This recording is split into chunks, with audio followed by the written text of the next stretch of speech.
Hello everyone, welcome back to my channel. Today I wanted to tell you about another book that I found kind of recently. This one is called The Adventure Boys in the Valley of Diamonds. Quite an interesting title, and not long in comparison to some, but this one is by Ames Thompson. I did pronounce that correctly. Okay, Ames Thompson. And this is got a few illustrations in it. You can see the mighty lion fighting off the mighty lion. This is a Couples in Lyon book, so it's not from the Stratemeyer Syndicate. It's from a different publishing company, even though Couples in Lyon does publish eventually a few of the Stratemeyer Syndicate's books. But this one is written, well, obviously with boys in mind. And this particular book, if you couldn't tell by the lion, takes place in Africa.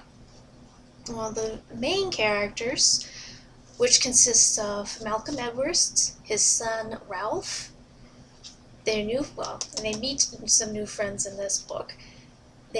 Jimmy Stone, Bret Hartson, and Stanley Green all set out to find the Valley of Diamonds. And they have a little, well, obviously they run with a lot of not just animal dangers, but also some human ones as well. You know, your typical greedy competitor, and some love life as well. You might find it to be a little racist in a way. I don't think it's quite. Well, I think it's only racist in the way that some are described.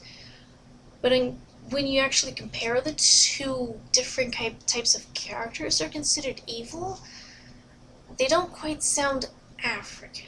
And I've heard the term swarthy representing a dark skin. When you read this, it doesn't seem like that's the case. Swarthy sounds like it's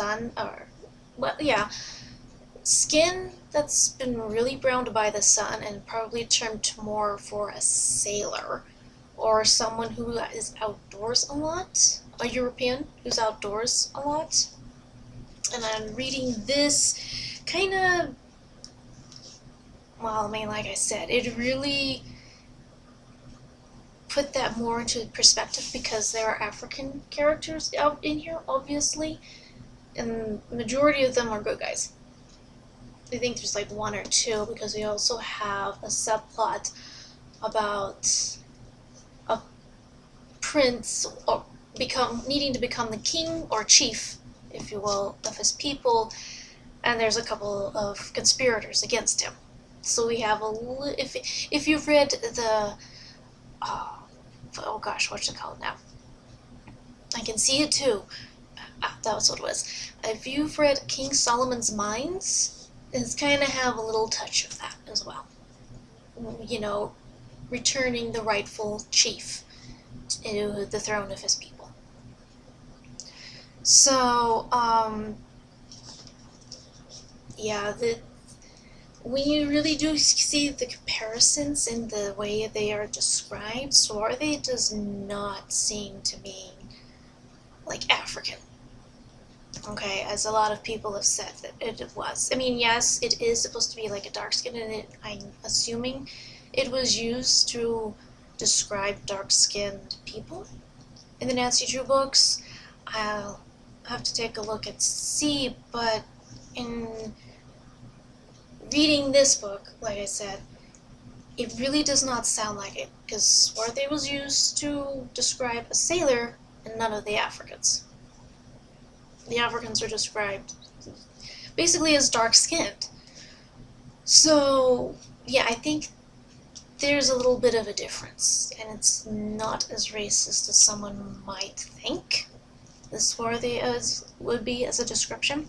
But that's my take on it. I could still be wrong. Yeah, I never know. But that's what I got from reading this book. Okay? is that swarthy does not necessarily mean of African descent. It was describing a sailor, and they do get dark-skinned from being out in the sun a lot. Not as dark as an African, but they've got, that brown to their skin. So, yeah, I just wanted to get that out of the way. Anyways, so there is the extra edition of a few pictures in here. This has 20 chapters, like most books seem to have from of this caliber has. Let's see. I think there's like let me see. Yes. Again, take into account that this has a little space here at the bottom, and then some space here at the side, and so the number of pages might seem off. There's about 14 pages to a chapter in comparison to the revised text of the Nancy Drew and the Hardy Boys. That's almost double the amount. So this book seems like it would be a lot longer than your typical Nancy Drew and Hardy Boys book, at least in terms of page length. Like I said, that's not including the amount of space you find on the top and on the sides and on the bottom. There's a lot of space there. So if there wasn't as much space, you probably would have maybe 10 pages per chapter. So just a little bit longer than your typical Hardy Boys and Nancy Drew mystery. Anyways, as the title says, The Adventure Boys, Valley of Diamonds. They are in Africa, obviously looking for a Valley of Diamonds.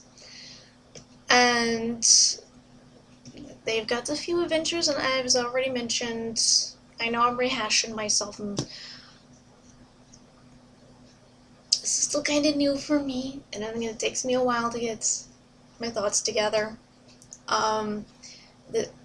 They do run into some dangers along the way, and then you've also got a few chapters that end in cliffhangers because of those dangers.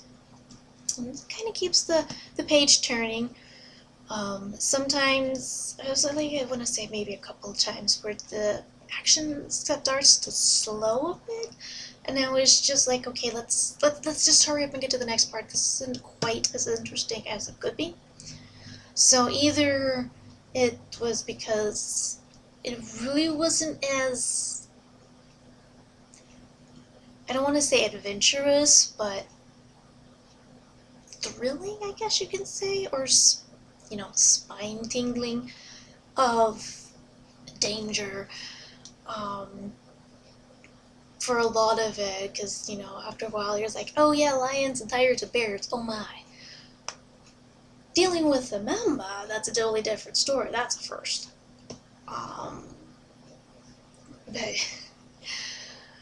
Yeah, and, dealing with rhinos, I mean, if you've seen Jumanji, you're just like, it's not the same, anymore.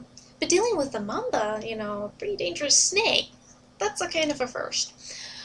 So, yeah, you do have some of that, and like I said, there is a bit of an aspect of King Solomon's Mines. So it kind of has that feel to it, but more aimed at younger boys, because Brett is the oldest of the three at 19. Then you've got Jimmy at 18 and Ralph is 17. And so they're kind of youngish, just on the brink of manhood, if you will, and off having adventures. So yeah, that's I know it sounds very simple as synopsis. There is another part, is that they do go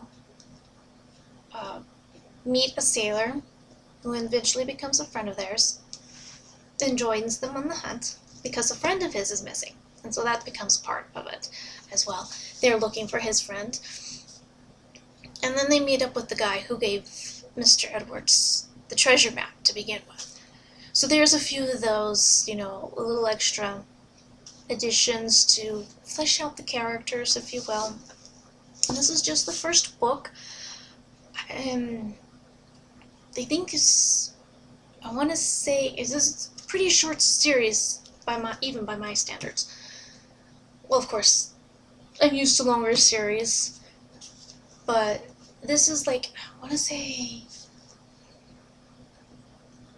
5-6 book series, at least 5. That definitely is at least 5, because of course, each book deals with a specific gem. Because there's pearls, sapphires, rubies, and emeralds. I think that's 4 of them. I actually want to say, I think that it is 5. I'm sorry, it's been a while since I actually looked up the information, and I do have other parts of this series, but I will be using this cover because it's a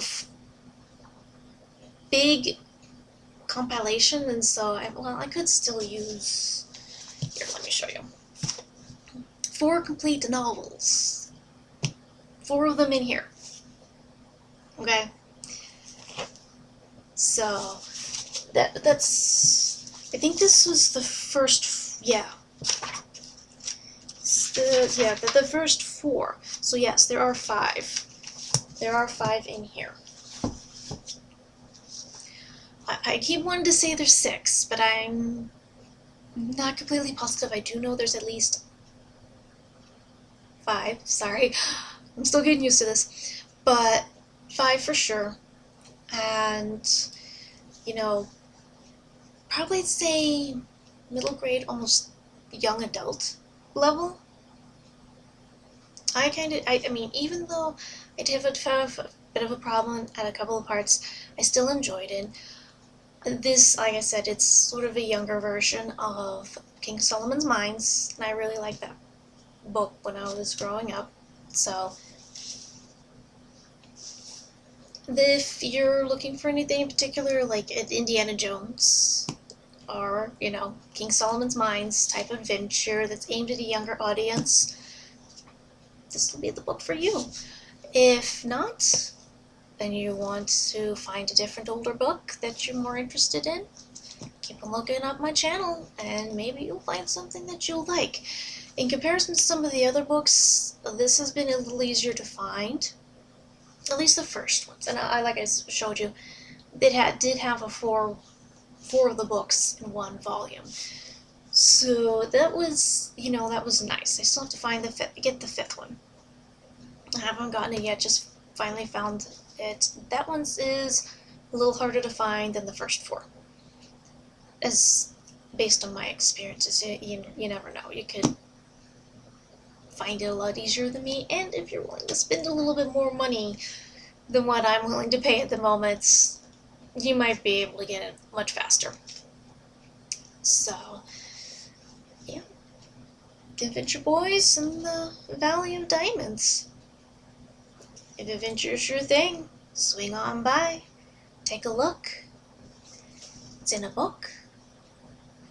No, I'm not going to finish that. You can, though. I'm sure it's stuck in your head if you know exactly what I'm talking about. But, yeah. Adventure Boys in the Valley of Diamonds. Go take a look for those diamonds. See what you find. Happy reading. If you didn't like this and would prefer something else, like I said, keep on watching. Maybe I'll find something you will like. You never know. And if you did, welcome aboard. I hope you continue to read the rest of the series and enjoy them. Happy reading, good luck, and God bless.